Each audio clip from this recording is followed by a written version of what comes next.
ಎಲ್ರಿಗೂ ನಮಸ್ಕಾರ. ನಮ್ಮ ಅಡುಗೆ ಚಾನೆಲ್ಗೆ ಸ್ವಾಗತ. ಇವತ್ತಿನ ವಿಶೇಷ ದಾಲ್ ಪಾಲಕ್ ಅಥವಾ ಸ್ವಲ್ಪ ಡಿಫ್ರೆಂಟ್ ಆಗಿರೋ ಸೊಪ್ಪಿನ ಸಾರು. ಇದು ಎಲ್ಲದ್ರ ಜೊತೆಗೂ ಚೆನ್ನಾಗಿರುತ್ತೆ. ಬಿಸಿ ಅನ್ನ, ರೋಟಿ, ಚಪಾತಿ, ನಾನ್, ರಾಗಿ ಮುದ್ದೆ ಜೊತೆ ಕೂಡ ಚೆನ್ನಾಗಿರುತ್ತೆ. ಟ್ರೈ ಮಾಡಿ ನೋಡಿ. ಮೊದಲನೇ ಸ್ಟೆಪ್ಪಲ್ಲಿ ಬಾಣಲೆ ಇಟ್ಕೊಂಡಿದ್ದೀನಿ.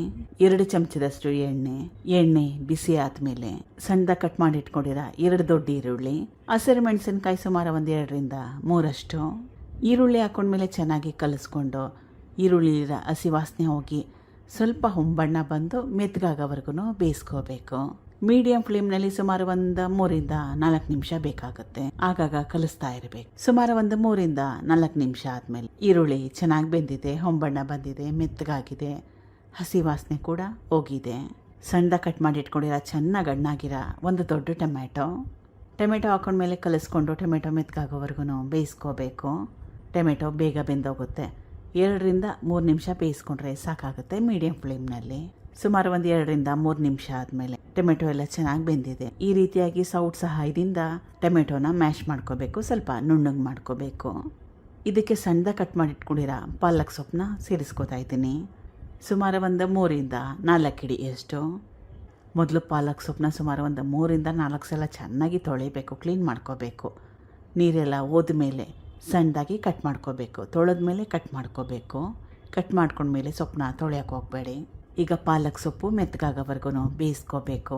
ಬೇಗ ಬೆಂದೋಗುತ್ತೆ. ಸುಮಾರು 5 ನಿಮಿಷ ಮೀಡಿಯಂ ಫ್ಲೇಮ್ನಲ್ಲಿ ಬೇಯಿಸ್ಕೊಂಡ್ರೆ ಸಾಕಾಗುತ್ತೆ. ಪಾಲಕ್ ಸೊಪ್ಪು ಚೆನ್ನಾಗಿ ಬೆಂದಿದೆ, ಮೆತ್ತಗಾಗಿದೆ. ಇದಕ್ಕೆ ಮೊದಲೇ ಬೇಯಿಸಿಟ್ಕೊಂಡಿರೋ ತೊಗರಿಬೇಳೆನ ಸೇರಿಸ್ಕೋತಾ ಇದ್ದೀನಿ. ಸುಮಾರು 100ರಿಂದ 150 ಗ್ರಾಮ್ಸಷ್ಟು ತೊಗರಿಬೇಳೆನ ಉಪಯೋಗ ಮಾಡಿದ್ದೆ. ಕುಕ್ಕರಲ್ಲಿ 1ರಿಂದ 2 ಸೀಟಿ ಕೂಗಿಸ್ಕೊಂಡ್ರೆ ಸಾಕಾಗುತ್ತೆ. ಕನ್ಸಿಸ್ಟೆನ್ಸಿ ಹದನ ನೋಡಿ ನಿಮ್ಗೆ ಯಾವ ರೀತಿ ಬೇಕು ಅಂತ ಅದ್ರ ಪ್ರಕಾರವಾಗಿ ನೀರನ್ನ ಉಪಯೋಗ ಮಾಡಿ. ತುಂಬಾ ಜಾಸ್ತಿ ಇದನ್ನು ತೆಳುವಾಗಿ ಮಾಡಿಕೊಂಡ್ರೆ ಚೆನ್ನಾಗಿರಲ್ಲ. ಸ್ವಲ್ಪ ಗಟ್ಟಿಯಾಗಿ ಅಂದರೆ ಅನ್ನ ಕಲಿಸ್ಕೊಂಡು ತಿನ್ನೋಕ್ಕಾಗಬೇಕು, ರಾಗಿ ಮುದ್ದೆ ಜೊತೆಗೆ ತಿನ್ನೋಕ್ಕಾಗಬೇಕು. ಆ ರೀತಿಯಾಗಿ ಕನ್ಸಿಸ್ಟೆನ್ಸಿ ಇಟ್ಕೊಳ್ಳಿ.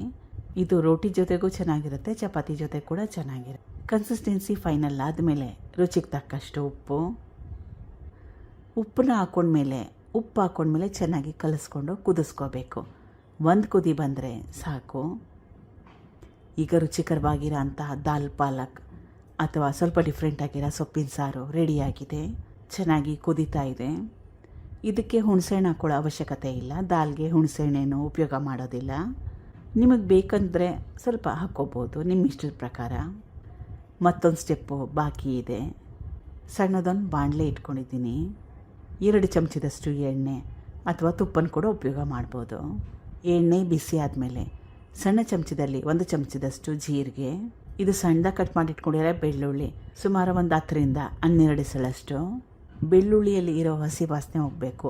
ಬೆಳ್ಳುಳ್ಳಿ ಸ್ವಲ್ಪ ಮಟ್ಟಕ್ಕಷ್ಟು ಕೆಂಪಾಗಬೇಕು, ಅಲ್ಲಿವರೆಗೂ ಬಿಸಿ ಮಾಡ್ಕೋಬೇಕು. ಈಗ ಬೆಳ್ಳುಳ್ಳಿ ಚೆನ್ನಾಗಿ ಬೇಯಿಸ್ಕೊಂಡಿದ್ದೀನಿ, ಕೆಂಪಾಗಿದೆ, ಹಸಿ ವಾಸನೆ ಕೂಡ ಹೋಗಿದೆ. ಗ್ಯಾಸ್ ಸ್ಟವ್ನ ಆಫ್ ಮಾಡ್ಕೊಂಡ್ಮೇಲೆ ಅಚ್ಕಾರದ ಪುಡಿ, ಸ್ವಲ್ಪ ಅರಿಶಿನ, ಅಚ್ಕಾರದ ಪುಡಿ ಸಣ್ಣ ಚಮಚದಲ್ಲಿ 1 ಚಮಚದಷ್ಟು ಉಪಯೋಗ ಮಾಡಿದ್ದೆ. ಅರಿಶಿನ ಸ್ವಲ್ಪ ಇಲ್ಲ. ಸಾಸಿವೆ ಮತ್ತು ಕರಿಬೇವಿನ ಸೊಪ್ಪಿನ ಅವಶ್ಯಕತೆ ಏನಿಲ್ಲ ಒಗ್ಗರಣೆಗೆ. ಮತ್ತೊಮ್ಮೆ ಕುದಿಸ್ಕೊಳ್ಳೋ ಅವಶ್ಯಕತೆ ಏನಿಲ್ಲ. ಗ್ಯಾಸ್ ಸ್ಟವ್ನ ಆಫ್ ಮಾಡ್ಕೋಬೋದು. ಇದು ಬಿಸಿ ಅನ್ನ, ಚಪಾತಿ, ರಾಗಿ ಮುದ್ದೆ ಮೊದಲೇ ಹೇಳ್ದಂಗೆ ಎಲ್ಲದ್ರ ಜೊತೆಗೂ ಚೆನ್ನಾಗಿರುತ್ತೆ. ಟ್ರೈ ಮಾಡಿ ನೋಡಿ. Thank you for watching. ಧನ್ಯವಾದಗಳು.